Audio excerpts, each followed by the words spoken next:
आप सभी को जय मसीह की। प्रभु आप सभी को बहुत आशीष दे। आज आपको मालूम है कि आज 31 मई है। अब नया मंथ स्टार्ट होने वाला है।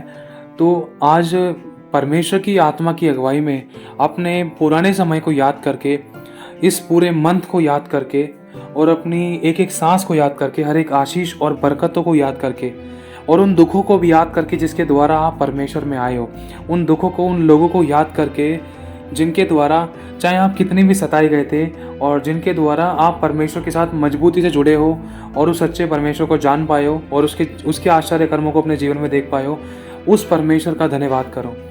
आज वो दिन है जो यहोवा ने बनाया है और हमें कल का दिन देखने के लिए आज हमें अपने विरोधियों को माफ़ करना है, क्षमा करना है, प्रेम करना है, दया करनी है, अनुग्रह करना है। और जो भी इस महीने में अब तक हमसे जो भी गलतियाँ, पाप, गुनाह, अपराध हुए वो हमें अब दोबारा नहीं दोहराने हैं। ध्यान से समझना, अब तक जो हो गया सो हो गया। परमेश्वर कहता है कि देख तू हियाववान और दृढ़ हो जा, बीती बातें बीत गई, देख मैं सब कुछ नया कर दूंगा। तो ये जो नया मंथ स्टार्ट होने वाला है, 1 तारीख स्टार्ट होने से पहले, मतलब 12:01 या 12 बजने से पहले पहले आप सभी से एक विनती है कि इस पूरे महीने के लिए, या मतलब इस पूरी एक एक सांस के लिए जो आज तक आपके जीवन में बरकरार है, धन्यवाद करना। हर बात में धन्यवाद करना, हर एक दुखों के लिए धन्यवाद करना, क्योंकि परमेश्वर का वचन कहता है कि ये परमेश्वर की माँ करुणा का फल है कि आज हम जीवित हैं, आज हम मर नहीं गए। हमारी गिनती मुर्दों में नहीं है, हमारी गिनती उन बीमारों में नहीं है, हमारी गिनती तकलीफ, कमी, घटी, परेशानी में नहीं है। ध्यान रखना, अगर लगा भी है, अगर आप किसी समस्या में रहे भी, तो सब कुछ परमेश्वर नया करने जा रहा है। बस विश्वास से एक छोटी सी बात करके प्रभु से प्रार्थना करना, प्रभु से कहना, प्रभु तूने मुझे अब तक संभाला है। प्रभु से कहना, प्रभु के साथ संगति करना, हो सके तो फास्टिंग में आकर नए दिन की शुरुआत करना, पहला स्थान परमेश्वर को देना और 12 बजने से 5 से 10-15 मिनट पहले ही कोशिश करना, या 5 मिनट पहले ही प्रार्थना करो आप। और प्रार्थना आपकी लगभग मतलब एक दिन से लेकर दूसरे दिन तक मतलब कंटिन्यूसली होती रहे। उदाहरण के तौर पर अभी रात को 11 बज के, उदाहरण के तौर पर बताया जा रहा है आपको, जैसे कि 11 बज के लगभग 50 या 55 मिनट हो रहे हैं और उसके बाद फिर अगला दिन लगने वाला है, मतलब सुबह के 12 बजने वाले हैं, है ना। तो 5 मिनट पहले ही बैठ जाओ कि जो पूरे दिन परमेश्वर ने संभाल के रखा, आपकी ज़रूरतों को पूरा किया, भला चंगा रखा और अच्छी सेहत दी, मौत से बचाया, झगड़ा कलेश वाद विवादों से बचाया, लड़ाई दंगों से बचाया, नुकसानों से बचाया। अगर कुछ आपके साथ घटा भी, लेकिन ध्यान रखना वो टेम्परेरी है। लेकिन हर बात में, हर दुखों में, हर समस्या को, परेशानी को याद करके प्रभु का धन्यवाद करना। क्यों? क्योंकि जो अच्छा काम परमेश्वर ने आपके जीवन में शुरू किया, इसको पूरा भी वही करेगा।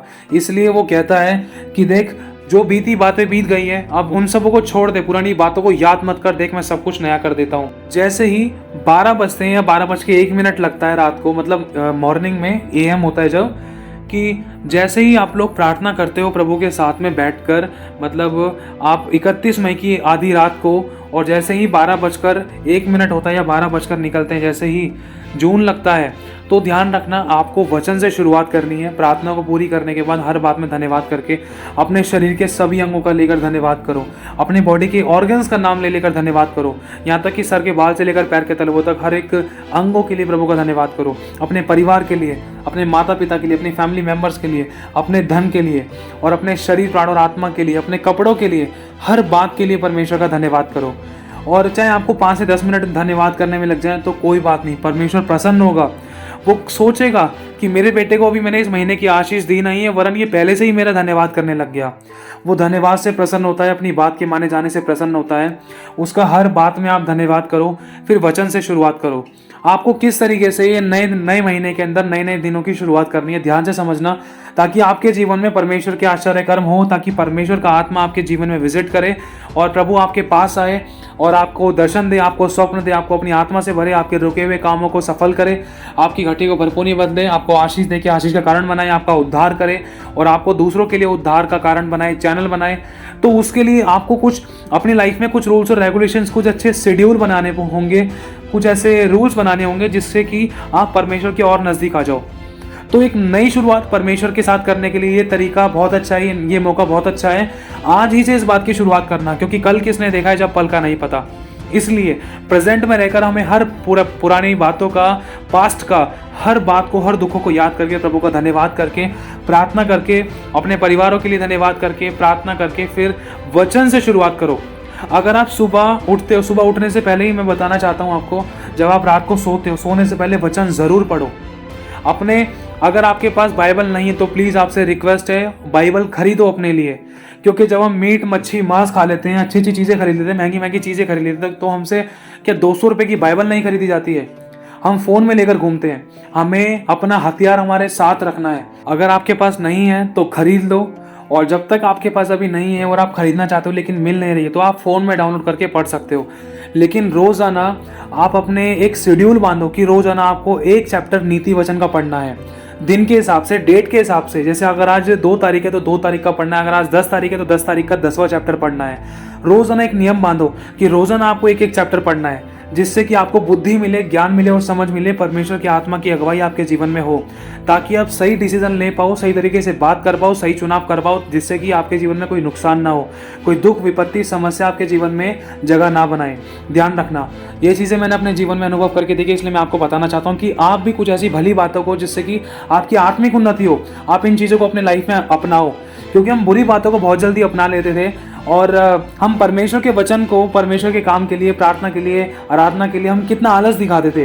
तो बीती बातें जो सब बीत गई है, उनको छोड़कर नए शेड्यूल के साथ, नई तरीके से, नए दिन में और एक नई प्लानिंग के साथ स्टार्ट करो। परमेश्वर आपके मन को देखेगा। ये मत सोचना कि आपको घंटे 10 घंटे बैठना है। ध्यान रखना, अगर आप 10 घंटे भी बैठ रहे हो, अगर उसके बाद भी अगर आपके शब्दों पर कंट्रोल नहीं है तो कोई फायदा नहीं है। इसीलिए चाहे आप, मैं कह रहा हूँ 15 मिनट बैठो, शुरुआत आप 15 मिनट से भी कर रहे हो ना। अगर आप बहुत कम बैठने वाले व्यक्ति हो, लेकिन आपके लिए 15 मिनट बहुत ज़्यादा लग रहे हैं, लेकिन उन 15 मिनटों में भी आपने अच्छे तरीके से प्रभु से प्रार्थना करी, प्रभु से बात करी, या उसका धन्यवाद किया, या उसकी आराधना करते रहे, और अगर आपने वचन भी पढ़ा तो भी बहुत है। जो नहीं करता उसके लिए बहुत है, लेकिन जो अच्छे से आराधना प्रार्थना कर लेता तो उसको तो अपना टाइम लिमिट और बढ़ानी, क्योंकि इससे आत्मिक उन्नति ही होगी। अगर आप वचन नहीं पढ़ पाते हो तो जितना हो सके उतना आराधना करो। आराधना से आपके बंधन टूटेंगे, परमेश्वर का आत्मा आपको अपने गिफ्ट से भरेगा, अपनी आत्मा से भरेगा, सामर्थ्य से भरेगा, और परमेश्वर का आत्मा आपको अपनी अगुवाई भी देगा। चाहे आपको पढ़ने नहीं आता, लेकिन परमेश्वर का आत्मा आपको सिखलाएगा। ध्यान रखना, यीशु मसीह के सारे चेले पढ़े लिखे नहीं थे, सारे चेले पढ़े लिखे नहीं थे, लेकिन परमेश्वर की आत्मा ने उनको सिखाया था। क्योंकि लिखा है कि जब परमेश्वर का आत्मा, जब पवित्र आत्मा तुम पर आएगा तो तुम सामर्थ पाओगे, पृथ्वी की छोर तक तुम मेरे गवाह होगे। क्योंकि वो आत्मा तुम्हें मेरी बातों में से, पिता की बातों में से लेकर सिखलाएगा, तुम्हें बताएगा और अगुवाई करेगा और चलाएगा। सोचना, ध्यान रखना इन बातों का, और नई शुरुआत करना। अगर आपको वचन पढ़ने नहीं आता है तो आराधना करो। अगर आपका प्रार्थना में मन नहीं लग रहा है तो भी आराधना करो, लेकिन प्रभु की उपस्थिति छोड़ना सही नहीं है। ये मत सोचना कि यार आराधना नहीं करना का मन कर रहा, प्रार्थना करने का मन नहीं कर रहा, कुछ करने का मन नहीं कर रहा, छोड़ दो यार, अब बाद में करेंगे। नहीं, अपनी चीज के अंदर इस ढीले ढाले रवैये को बिल्कुल मत अपनाना। शैतान को मौका मत देना। थोड़ा सा खमीर पूरा गुदा आटा खराब कर देता है, क्योंकि अब तक भी हमने बहुत टाइम वेस्ट कर लिया है। लेकिन परमेश्वर का वचन कहता है कि जागते रहो कि तुम परीक्षा में ना पड़ो, इसलिए प्रार्थना करते रहो। तो व्यक्ति अब प्रार्थना करते हैं, प्रभु के साथ में संगति करते हैं, तो उनको अपना टाइम बढ़ाना है। और जैसे डैनियल एक दिन में 3 बार प्रार्थना करता था, जैसे ही आपको टाइम मिलता है, आप 15 से 20 मिनट दोपहर में दे सकते हो, 15 से 20 मिनट सुबह प्रार्थना कर सकते हो खाना खाने से पहले, 15 से 20 मिनट रात को सोने से पहले प्रार्थना कर सकते हो। अगर आप 12 बजे के बाद सोते हो तो आप 12 बजे से पहले 5 मिनट या 12 बजे के बाद तक भी प्रार्थना कर सकते हो। अगर आप नए दिन की शुरुआत होते के साथ ही सब कुछ छोड़ छाड़ कर आप प्रभु को पुकारोगे, आप पहला शब्द धन्यवाद का कहोगे और प्रभु की पवित्र आत्मा की उपस्थिति और उसकी अगुवाई मांगोगे आप नए दिन में, तो आपके जीवन में परमेश्वर बेस्ट कार्य करेगा और परमेश्वर का आत्मा आपकी अगुवाई भी करेगा, समस्याओं से भी बचाएगा, आपको नुकसानों से भी बचाएगा। ध्यान रखना, आपकी सिर्फ 5 से 10-15 मिनट की प्रार्थना आपके जीवन में बहुत बड़े काम कर सकती है। लेकिन आपको सिर्फ वहीं तक नहीं रुकना है, आपको शुरुआत करनी है। हम इतना समय तो दे ही सकते हैं। लिखा है 10वां तो यहोवा ही का है, 10वां हिस्सा हमें देना है। हमारा टाइम, हमारा पैसा, हमारी एनर्जी, ये 3 टी हमें देने हैं। अपना टाइम, अपना हमारा वक्त, हमें अपने समय में से 24 घंटे में से 10% परमेश्वर को देना है। कम से कम 2.5 घंटे तो हमें परमेश्वर को देना ही है, 2.5 घंटे से ज़्यादा ही एक दिन का, और इसमें हमारा ही फायदा है। और दूसरा, हमारा टैलेंट, चाहे हम जो भी करते हैं, अगर उसको हम परमेश्वर की महिमा के लिए लगाएं। अगर हम ज़्यादा बोलते हैं, अगर हमारे ज़्यादा बोलने की आदत है, तो हम वचन का प्रचार करने की इच्छा रखें कि हाँ भाई हम ज़्यादा बोलते, तो वचन के बारे में ज़्यादा बोलना हम सीखें कि ज़्यादा से ज़्यादा लोगों को सुसमाचार सुनाया जाए और ज़्यादा से ज़्यादा लोग ग्रहण करें, समझने की कोशिश करना। चाहे किसी भी प्रकार का आपका टैलेंट है, उस टैलेंट को परमेश्वर की महिमा के लिए लगाओ। और दूसरा, चाहे आप कुछ भी काम कर रहे हो तो उसमें भी अगर तुम सुसमाचार भी सुना रहे हो तो एक तरीके से वो टैलेंट परमेश्वर की महिमा के लिए इस्तेमाल होना शुरू हो चुका है। ध्यान रखना। और तीसरा टी का मतलब टाइथ। ध्यान रखना, ये 3 टी परमेश्वर मांगता है। ध्यान रखना, इन तीनों टी पर परमेश्वर का अधिकार है। हमारा टाइम और हमारा 10वां हिस्सा और हमारा टैलेंट, जो योग्यता परमेश्वर ने जो तोड़ा आपको दिया है, जो योग्यता परमेश्वर ने आपको दी है, जो टैलेंट दिया है, उसको भी हमें परमेश्वर की महिमा के लिए लगाना है। उदाहरण के तौर पर जैसे कोई गूंगा था, अब वो बोलकर सेवा नहीं कर सकता है, लेकिन वो परमेश्वर से सामर्थ मांगकर दूसरों के लिए प्रार्थना कर सकता है, दूसरों के लिए अगर वो करना चाहे तो हाथ बढ़ा सकता है और अपने हाथ पैरों को इस्तेमाल करके चर्च की कुछ सेवा करवा सकता है। और जो बोलने में अच्छा है, सक्षम है, जिसको परमेश्वर के वचन का ज्ञान है, तो वो प्रचार कर सकता है। लेकिन जिसको आराधना करने नहीं आता है, या प्रार्थना करने नहीं आता है, या वचन पढ़ने नहीं आता है, तो वो चर्च की सेवाएं कर सकता है, कुछ लाने ले जाने में मदद कर सकता है, चर्च की तैयारियां कर सकता है, या दास दासी को पानी पिला सकता है, परमेश्वर के भविष्य वक्ता को अपोस्टल्स का आदर मान सम्मान कर सकता है, उनके लिए खाने पीने का बंदोबस्त कर सकता है, उनको लालन ले जाना, बहुत सारी प्रकार की सेवाएं हैं। सेवा एक ही नहीं है, बहुत सारी प्रकार की सेवाएं हैं। कोई चप्पलों की सेवा कर सकता है, कोई पानी लाने ले जाने की सेवा कर सकता है, कोई किसी का खाना पैक करने की, खाना खिलाने की, राशन बांटने की सेवा कर सकता है। तो इसी तरीके से जिस जिस चीज़ को परमेश्वर ने हमें दिया है, जो जो हमारे लिए तोड़े रखे हैं, तोड़े मतलब हमारे लिए जो परमेश्वर ने टैलेंट दिया है, हमारे अंदर जो योग्यता दी है, तो उसको जांचो कि क्या है, क्या चीज़ मैं परमेश्वर के लिए बेस्ट कर सकता हूँ, क्या योग्यता है मेरी, और उसको मैं परमेश्वर के लिए कैसे लगाऊं। तो परमेश्वर आपको याद भी दिलाएगा। तो ध्यान से समझना, जैसे ही आप नए दिन की शुरुआत करते हो, तो सबसे पहला शब्द, सबसे पहला धन्यवाद, छोटी सी प्रार्थना करने के लिए प्रभु के साथ बैठना, प्रभु को पुकारना, प्रभु को बुलाना, और अपने सब कामों पर, पूरे दिन पर, मैं कह रहा हूँ 12 बज के जैसे 1 मिनट होता है ना, उससे पहले ही आप प्रार्थना करने बैठ जाओ, ताकि प्रार्थना करते करते आपका नया दिन लग जाए। और उस प्रार्थना, जैसे ही नया दिन लग जाए, प्रार्थना करते करते प्रभु की उपस्थिति मांगो, प्रभु से क्षमा भी मांगो, बीते हुए पापों की, अपनी गलती, पाप, गुनाह, अपराधों की, इस पल तक भी हो गए, बैठे बैठे उन बातों के लिए, पापों के लिए क्षमा मांगो, और पवित्र आत्मा की उपस्थिति को मांगो। और सोने से पहले 4 से 5 वचन कम से कम जरूर पढ़ो, लेकिन 24 घंटे के अंदर अंदर आपको एक चैप्टर तो जरूर पढ़ना है। नीति वचन का एक अध्याय जरूर पढ़ो, डेट के हिसाब से, ध्यान रखना। और अगर इसके अलावा अगर आप कुछ पढ़ सकते हो, तो एक चैप्टर किसी भी अध्याय का आप ले सकते हो। जैसे नए नियम में आप किसी भी अध्याय का एक चैप्टर ले सकते हो, मतलब 2 चैप्टर एक दिन में पढ़ सकते हो। कहते हैं ना कि एक दिन में अगर इंसान एक वर्ड मीनिंग याद करे, तो हफ्ते में हो जाएंगी 7, महीने में 30 और साल में 365। लेकिन जब अंग्रेजी बोलने के लिए जब हम वर्ड मीनिंग इस्तेमाल करते हैं ना, तो उसमें हम पूरी 365 इस्तेमाल नहीं करते हैं, ज़्यादा 40 से 50 होती है, ध्यान रखना। लेकिन वो हमारे ज्ञान के लिए, हमारे फायदे के लिए याद रहती है। अब उदाहरण के तौर पर अगर आप एक दिन में एक वचन पढ़ोगे या याद करोगे उसको, हफ्ते में 7 हो गए, महीने में 30, साल में 365, और एक दिन में एक वचन याद करना आपके लिए तो बहुत बच्चों का खेल है।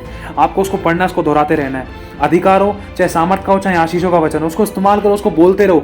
जितना आप मुंह से अपने वचन का अंगीकार करोगे, उतना शैतान डरेगा भी, वो मतलब गिराया भी जाएगा, वो कुचला भी जाएगा, और आपके मुंह से परमेश्वर के वचन का उच्चारण होगा, तो आपकी जुबान भी शुद्ध होगी, आपका जीवन भी पवित्रता में चलना शुरू हो जाएगा। ये एक शुरुआत होगी।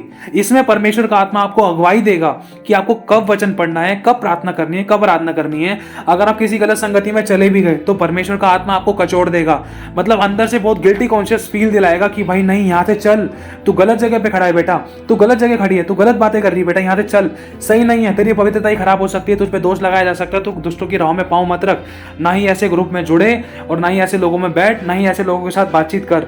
तो परमेश्वर का आत्मा आपको अगुवाई देगा, और आप उस अगुवाई को समझ कैसे पाओगे? उस वचनों के द्वारा, जो वचन आप रेगुलर पढ़ोगे।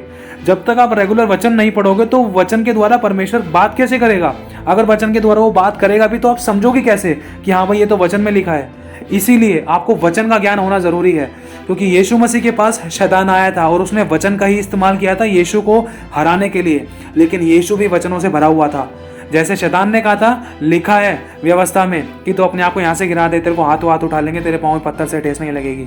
शैतान ने यह भी कहा था, ये भी लिखा है कि तू परमेश्वर का पुत्र, इस पत्थर को रोटी बनने की आज्ञा दे। और शैतान ने यह भी कहा था कि ये सारा राजपाट मैं तेरे को दूंगा। शैतान ने बहुत सारी बातें बोली थी ये, और उसने रेफरेंस दिए थे कि ये लिखा है व्यवस्था में, लिखा है, यहाँ लिखा है, यहाँ लिखा है। लेकिन यीशु ने भी कह दिया था। यीशु ने कब कहा था? क्यों? क्योंकि वो परमेश्वर के साथ संगति करता था, पहला स्थान परमेश्वर को देता था, और प्रभु से बात करता था, उससे प्रार्थना करता था, उसी की आज्ञाओं का पालन करता था। इसलिए यीशु वचन से भरा हुआ था, और इसीलिए यीशु ने उस शैतान को वचन से ही मात दी। शैतान को यीशु के पास से जाना पड़ा। साफ लिखा है, शैतान यीशु के पास से कुछ समय के लिए चला गया, और यीशु ने शैतान को कैसे उत्तर दिया कि ये भी लिखा है, ये भी लिखा है कि मनुष्य केवल रोटी से नहीं परंतु परमेश्वर के हर एक वचन से जीवित रहेगा। मतलब यीशु ने आंसर दिए और वचन के अनुसार दिए। अब वचन के अनुसार कब दिए? क्योंकि यीशु वचनों को जानता था। यीशु इन सारी व्यवस्थाओं को, मूसा की व्यवस्थाओं के बारे में पूरी तरीके से जानता था, हर बात का अनुभव था। पूरी व्यवस्था के अनुसार यीशु बिल्कुल खरा और पवित्र रहा है, हर एक आज्ञा का पालन किया है प्रभु यीशु ने। इसीलिए अगर आप रोजाना एक चैप्टर भी पढ़ोगे ना, मैं कह रहा हूँ, अगर आपने 4 महीने नीति वचन के पूरे 30 या 31 अध्याय रोजाना पढ़ लिए, तो मतलब एक एक दिन में एक अध्याय पढ़ लिया आपने, तो आपके मन के अंदर ऐसे वचन भर जाएंगे। आप अपने मुंह से वचनों को निकालोगे, युद्ध करोगे जब आत्मिक, तो आपके मुंह से वचन निकलेंगे। जितना हो सके उतना वचनों को याद करो, वचनों को पढ़ो। एक शेड्यूल बांध लो कि आज के दिन भाई आपको 1 या 2 वचन याद करने हैं, और रात को सोने से पहले उनको एक बार दोहरा लो। और फिर जैसे ही कल अगला दिन लगता है तो जो आपने याद किया उन वचनों को भी बोल दो, अंगीकार कर लो, और जो नया वचन पढ़ने जा रहे हैं उनको भी याद कर लो। तो इसमें आपके लिए बहुत बेस्ट है, और आपको नई तरीके से नई शुरुआत करने के लिए ये बहुत अच्छे तरीके हैं। रोजाना वचनों को पढ़ो, और जब भी आपको समय मिलता है अपना समय बेकार मत करो। या तो प्रभु के गीत सुनो, आराधना सुनो, या प्रार्थना सुनो, या वचन सुनो। बहुत सारे यूट्यूब पर परमेश्वर की महिमा के लिए वचन दे रखे हैं, और अगर आप कोई सरमन सुनना चाहते हो तो वचनों को सुन भी सकते हो, लेकिन अपना टाइम इधर उधर वेस्ट मत करो, क्योंकि ये अंत का समय चल रहा है। हमें अपने आप को वचनों से भरना है। अगर वचन से नहीं भरेंगे तो हम युद्ध कैसे करेंगे आत्मिक? क्योंकि शैतान फाड़ खाने के लिए घूम रहा था। मैं फिर से कह रहा हूँ, क्योंकि सोसाइटी की स्पिरिट बहुत गंदे तरीके से काम करने की कोशिश में थी, और बहुतों ने अपने अजीजों को गवाया भी था, और कुछ ऐसे प्रेयर रिक्वेस्ट भी हमारे पास आए थे। तो इसलिए आपको बताना चाहता हूं, अगर आपके पास वचन की तलवार है तो आप शैतान के तीरों को काट सकते हो, शैतान की युक्तियों को नष्ट कर सकते हो, शैतान को भी नष्ट कर सकते हो। क्योंकि शैतान 3 चीजों से डरता है, पहला यीशु के नाम से, दूसरा यीशु के लहू से, तीसरा वचन से। आपको ये तीनों होना जरूरी है। के तौर पर जैसे अगर आप प्रार्थना करने वाले हो तो आप 8-8 घंटे प्रार्थना करते हो, लेकिन आपको वचन का ज्ञान नहीं है तो कोई फायदा भी नहीं है। ध्यान से समझना, क्योंकि अगर बंदूक आपके हाथ में, आपके पास में बंदूक है ना, अगर गोली नहीं है तो कोई फायदा नहीं है। ध्यान रखना, मैं फिर से कहना चाहता हूं। लेकिन अगर आप सिर्फ वचन पढ़ रहे हो, लेकिन आपको प्रार्थना करने नहीं पता है, कैसे आदर करते हैं, कैसे स्वागत करते हैं, लेकिन आप वचन का पालन नहीं कर रहे हो, तो कोई फायदा नहीं है। ठीक है? और वचन के साथ अगर आप प्रार्थना कर रहे हो, अगर परमेश्वर की उपस्थिति को मांग रहे हो, आराधना कर रहे हो, पहले आराधना कर रहे हो, प्रभु की उपस्थिति को मांग रहे हो, पहला स्थान उसको दे रहे हो हर काम में, हर बात में, और वचन के साथ साथ आप प्रार्थना कर रहे हो कि प्रभु ये वचन में लिखा है तू मुझे महामारी उमार रोगों से बचा कर रखेगा, प्रभु ये वचन में लिखा है तू मुझे बहेली के जाल से बचाएगा, प्रभु ये वचन में लिखा है तू मुझे ऊंचा उठाएगा, मेरे हाथ के कामों को सफल करेगा, मुझे आशीष देगा, मुझे चंगा करेगा, मुझे छुटकारा देगा और मुझे ऊंचा उठाएगा, मेरी जरूरतों को पूरा करेगा, प्रभु तेरे वचन में लिखा है। अगर आप वचन से आप प्रार्थना करोगे तो आपकी प्रार्थना सुनहरे अक्षरों में परमेश्वर के पास लिखी जा रही है। क्यों? क्योंकि परमेश्वर जानता है कि हाँ भाई इसको मेरा वचन पता और उसने वचन का अंगीकार किया है, और परमेश्वर अपने वचन को पूरा करे बिगर रुकता नहीं है। ध्यान रखना, वो झूठा नहीं है। मनुष्य भले ही झूठा हो सकता है, लेकिन लिखा है कि वो मनुष्य नहीं है कि झूठ बोले या अपनी इच्छा बदले, वो जीवित परमेश्वर है। धरती और आकाश टल जाएंगे लेकिन उसका वचन कभी नहीं टलेगा, और बिना वचनों की प्रार्थना खोखली है, खोखली। इसलिए आपको वचनों से भरना जरूरी है। तो इसीलिए एक शेड्यूल बनाएं। आप जिस समय जब सोने के लिए जाते हो उससे पहले प्रार्थना करें, और उसके बाद वचन पढ़कर, चाहे मैं कह रहा हूँ 4-5 वचन पढ़ के सो जाए। अगर आपकी इच्छा है तो आप रात को ही नीति वचन पढ़ के सो सकते हो। और फिर उसके बाद जब आप उठते हो तो सबसे पहला शब्द प्रभु को धन्यवाद करो। धरती पर पैर रखने से पहले धन्यवाद करो। पूरे शरीर के अंगों के लिए धन्यवाद करो कि कोई पैरालाइज नहीं है, कोई बीमारी नहीं है, कोई हॉस्पिटल जाने की नौबत नहीं आई, कोई अटैक नहीं पड़ा, कोई रोग नहीं लगा। प्रभु तेरा धन्यवाद। मेरे परिवार को भी सही सलामत उठाए। मैं अपने माँ बाप को, मेरे परिवार को, मेरे बहनों भाइयों को, मेरे आस पड़ोस को, मेरे फ्लोर वालों को मैं देख पा रहा हूँ सही सलामत। तेरा धन्यवाद करता हूँ, तूने मैं सही सलामत रखा है। किसी की भी गिनती नहीं घटने दी। 2 से 4 मिनट की या 1 मिनट की प्रार्थना तो आप कर ही सकते हो, धन्यवाद कर सकते हो। और धन्यवाद के साथ साथ आप ये भी बोलना कि प्रभु पवित्र आत्मा मेरी अगुवाई करो, मेरी मदद करो आज का पूरा दिन जीने में। ठीक है? अपने आप को बुराई से बैर करने के लिए तैयार रखो कि हाँ, कोई भी कैसी बुराई थी, कैसी भी युक्तियाँ थी, क्या कोई गलत संगति थी, तो मुझे वहाँ नहीं जाना है, मुझे उनसे बैर करनी है, ऐसी बुराइयों से बैर करनी है, किसी मनुष्य से बैर नहीं करना। ध्यान रखना, ठीक है? गलत संगति में आपको खड़ा भी नहीं होना है। जितना हो सके उतना वचन से भरो और प्रार्थना में लौलीन रहो और आराधना करो। अगर आपको कुछ भी समझ में नहीं आ रहा है, टेंशन में दिमाग हो रहा था, कुछ ना तो प्रार्थना कर पा रहे हो, अगर नींद आ रही थी, तो मैं कह रहा हूँ 2 से 3, 4 से 5 आराधना लगाओ और जोर जोर से आराधना गाना शुरू करो, लेकिन इतना भी जोर से नहीं कि कोई ठोकर खाए। ठीक है? हर बात को ध्यान रखना। आराधना करना शुरू करो ताकि आपके बंधन टूटे, आपका बोझ उतरे। आराधना के द्वारा अभिषेक बहता है और अभिषेक के कारण जूहे तोड़ दिए जाते हैं और आपकी टेंशन, चिंता, परेशानी भी खत्म हो जाएगी। फिर आपका प्रार्थना में भी मन लगेगा और अगर कोई शैतान का काम था, शैतान का कोई अटैक था, दुष्ट आत्मा का कोई अटैक था, तो वो भी नष्ट हो जाएगा। फिर आप हल्का महसूस करोगे। फिर परमेश्वर का आत्मा आपके अंदर आकर काम करेगा। फिर आपका मन भी लगेगा प्रार्थना करने में, वचन पढ़ने में। फिर आप कुछ काम करोगे तो हर काम में आप आनंदित रहोगे। लेकिन शैतान आपका आनंद चुराना चाहता है, ध्यान रखना, उसको चुराने मत देना, क्योंकि हमारा आनंद ही हमारी सामर्थ्य है। अपनी जिंदगी में इस नए महीने के साथ कुछ नई शुरुआत करो। सबसे पहला अपना हथियार बनाओ प्रार्थना। फिर दूसरा, अपने रेगुलरली जब तक आप वचन ना पढ़ो, जब तक आपको नींद ना आए, ऐसा बना लो कि मुझे वचन पढ़ना है तो पढ़ना है किसी भी हालत में। दूसरा ये। और तीसरा, जब भी आपको टाइम मिल रहा है आप आराधना जरूर करो। रेगुलर एक रूटीन मान लो कि आपको कम से कम 2 से 4 आराधना तो करके सोनी है प्रभु की, चाहे आपका प्रार्थना करने का मन नहीं कर रहा है। और जो लोग प्रभु के पुराने विश्वासी हैं, जो लोग कई महीनों से विश्वास कर रहे हैं, तो वो समय निकालें प्रभु के लिए। कम से कम 2.5 घंटा बैठना शुरू करें। शुरुआत करें 1 से 1.5 घंटा, 2 घंटा आप आराधना करो। फिर उसके बाद बचे हुए टाइम में आप कुछ प्रार्थना कर सकते हो। 15-20 मिनट के, आधे घंटे के लिए प्रार्थना कर सकते हो। अगर आपको और अच्छा लग रहा है तो आप और चाहे तो और बैठ सकते हो, लेकिन इसमें हर बात में आपका ही फायदा है। ध्यान रखना, अपनी सांसों को अगर आप प्रभु के लिए दोगे तो आपकी सांसों को मल्टीप्लाई करेगा, वो बढ़ाएगा ही, वो आपकी सांसों को कम नहीं करेगा। कि प्रभु में किया गया परिश्रम व्यर्थ नहीं है। और अगर आप दूसरों की खेती सींचोगे तो परमेश्वर स्वयं आपकी खेती सींचेगा। इसीलिए तैयार हो जाओ बुराइयों को छोड़ने के लिए। तैयार हो जाओ, जो भी गलत बात हुई थी, गलत काम हुए थे, गलत हैबिट्स थी, उनको इसी महीने में खत्म करने के लिए तैयार हो जाओ। लेकिन जब ये नया महीना, नए महीने की पहली तारीख जब लग रही है, जब इस पहली तारीख के 12:01 जब भी आप इस वीडियो को सुन रहे हो, उसी समय एक छोटी सी प्रार्थना करो, नई शुरुआत करो। शैतान के सर को कुचलो, वचनों से भर जाओ और वचनों से ऐसे भर लो अपने आप को कि जब भी आप कुछ भी कर रहे हो तो वचन का आईना आपके सामने आ जाए और आपको पता चल जाए कि आप जो करने जा रहे हो वो सही है या गलत है, और आप सही का चुनाव करो। इसीलिए ध्यान रखना और जितना हो सके उतना प्रार्थना में लॉलीन रहने की कोशिश करो। अपने माता पिता की आज्ञा का पालन करने की कोशिश करो। खासकर अपने मुंह की चौकसी करो। मैं भविष्यवाणी करता हूँ इस बात की कि इस महीने के अंदर अंदर जो महीना आपके लिए नया, ये नया लगने वाला है, अगर आप प्रभु के साथ साथ चलोगे, आप उसको हर बात में पहला स्थान दोगे। खाना खाने के लिए, खाना खाने से पहले भी अगर आप प्रार्थना करोगे, कहीं जाओगे तो प्रार्थना करोगे, कपड़े पहनने के लिए भी अगर आप प्रार्थना करोगे, नहाने के लिए भी प्रार्थना करोगे, हर नहाने के लिए पानी को ब्लेस करने के लिए प्रार्थना करोगे, खाना खाने से पहले प्रभु को बुलाओगे, प्रभु के लिए प्रार्थना करोगे और भूखों के लिए प्रार्थना करोगे, मतलब हर बात के लिए प्रार्थना करोगे, पहला स्थान दोगे, तो ये परमेश्वर को भाएगा। जब एक बाप अपने बेटे से खुश होता है ना, तो बाप मतलब ऐसा हो ही नहीं सकता कि बेटा अगर बाप से कुछ मांगे तो बाप ना दे। ध्यान रखना, बाप बिना मांगे भी देता है, क्योंकि बाप जब जानता है अपने बच्चों की इच्छा क्या क्या आवश्यकता है, क्योंकि यीशु साफ कहता है कि तुम्हारा पिता तुम्हारे मांगने से पहले ही जानता है कि तुम्हारी क्या क्या आवश्यकता है। तो इसीलिए बाप अपने बच्चों की इच्छा जरूर पूरा करेगा। क्यों? क्योंकि वो अपने बच्चों को काम करते हुए देख रहा है, परिश्रम करते हुए देख रहा है और भलाई के रास्ते पर चलते हुए देख रहा है। जब वो देखेगा अपने बच्चों को कि हाँ भाई मेरे बच्चे बदलना चाहते हैं, उन्होंने एक नया कदम उठाया, तो वो आपके जीवन में क्यों काम नहीं करेगा? वो तो खुद काम करना चाहता है, आपके जीवन में नहीं करेगा तो वो किसके जीवन में करेगा? आप तो उसकी निज प्रजा हो। लेकिन कभी गिल्टी कॉन्शियस में मत जाना। बस ध्यान रखना, यीशु ने आपके लिए सभी पापों के लिए जान दे दी है। बुराई को छोड़ना, अगर गलती हो गई तो अंगीकार करके माफी मांगकर आगे बढ़ जाना। पड़े मत रहना, वचन का अंगीकार करना, शैतान को बार बार वचन याद दिलाना कि शैतान देख यीशु ने मेरे पाप क्षमा कर दिए। शैतान देख यीशु मुझसे कहता है चाहे मैं 7 बार गिरूं, चाहे 7 दिन गिरूं, वो मुझे उठाएगा। मैंने अपनी गलती का अंगीकार कर लिया, क्योंकि लिखा है, शैतान देख सुन ले, अगर मैं अपनी गलती को मान लूंगा तो मुझ पर दया की जाएगी और छोड़ दूंगा तो मुझ पर दया की जाएगी। चाहे भले ही मैं नहीं छोड़ पा रहा, लेकिन प्रभु मेरी मदद सहायता कर रहा है। प्रभु मेरे मन को जांचता है। शैतान तू मुझे छू नहीं सकता।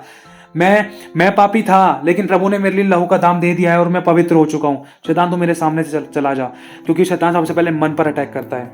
इसलिए मेरे भाई और बहनों, अपने आप को वचन से भरो, प्रभु के साथ संगति करो और पहला स्थान अपने जीवन में प्रभु को देना। मैं घोषणा करता हूँ आपके जीवन में रुके हुए काम बनेंगे, आश्चर्य करोगे, परमेश्वर आपको ऊंचा उठाएगा, भला चंगा रखेगा और अच्छी सेहत देगा, हर प्रकार की शैतान की चालों से बचाएगा और आपके हाथ के कामों को भी सफल करेगा, आपको ऊंचा उठाएगा और बुद्धि, ज्ञान और समझ का आत्मा देगा, आपकी जरूरतों को भी पूरा करेगा, आपके टूटे हुए रिश्तों को भी जोड़ेगा। आपकी लाइफ में, आपके रिश्तों में बहुत अच्छे पॉजिटिव बदलाव आएंगे। जो आपके विरोध में थे वो आपके फेवर में होंगे और जो काम आप करने की सोच रहे हो, परमेश्वर आपके जीवन में बेस्ट करेगा, आपके मांगने और सोचों से कहीं ज्यादा बढ़कर करेगा। और अपने नए दिन की शुरुआत होने से पहले, मतलब नया महीना शुरू होने से पहले भी और रोजाना नए दिन की शुरुआत होने से पहले अपने विरोधियों को माफ करना, अगर आप सोने से पहले उनको माफ़ कर दोगे ना, तो प्रभु आपको उठने से पहले क्षमा कर देगा। उठने से पहले क्या, उसी समय आपके जीवन में परमेश्वर की क्षमा प्रकट हो जाएगी। क्योंकि लिखा है, जैसा तू बोएगा वैसा तू काटेगा। क्योंकि लिखा है, जिस नाप से तू नापेगा उसी नाप से भी तेरे लिए नापा जाएगा। तो इसीलिए आपको अपने विरोधी को क्षमा करना है। चाहे आपका कोई रिश्ता टूटा भी था, कोई आपका दोस्त विरोधी था, कोई आपकी फ्रेंड या कोई आपका दोस्त था, या कोई आपके फैमिली में था, माफ़ करना है। चाहे आपने किसी से रिश्ता तोड़ दिया था, मैं कह रहा हूँ उनको माफ़ करना, क्योंकि आपकी आशीष रुकने का एक बहुत बड़ा कारण ये था। तो इसीलिए इन बुराइयों को छोड़कर अपने विरोधी को माफ़ करके वरन उनके लिए प्रार्थना करो, और आने वाले टाइम में वो खुद आपके पास मेल मिलाप करने के लिए आएंगे। लेकिन उनसे पहले कोशिश करना कि आप पहल करो, क्योंकि अगर आप पहल करोगे तो इस बात से हमारा परमेश्वर प्रसन्न होगा कि मेरा बेटा, मेरी बेटी चाहे गलत थी चाहे सही थी, लेकिन इसने पहल करी, इसने आगे जाके झुककर माफ़ी मांग ली, ये आगे जाके झुककर इसने सॉरी बोल दिया। तो परमेश्वर उस सामने वाले शत्रु के जीवन में ऐसे काम करेगा कि वो भी हैरान हो जाएगा, अरे इसकी तो गलती थी भी नहीं, लेकिन ये फिर भी मेरे पास आ गया। लेकिन ध्यान रखना, परमेश्वर आपको सदा की घमंड का कारण ज़रूर ठहराएगा। ऐसा मेरे साथ भी हुआ है, इसीलिए मैं आपको अपने अनुभवों से बताना चाहता हूँ मेरे भाई और बहनों।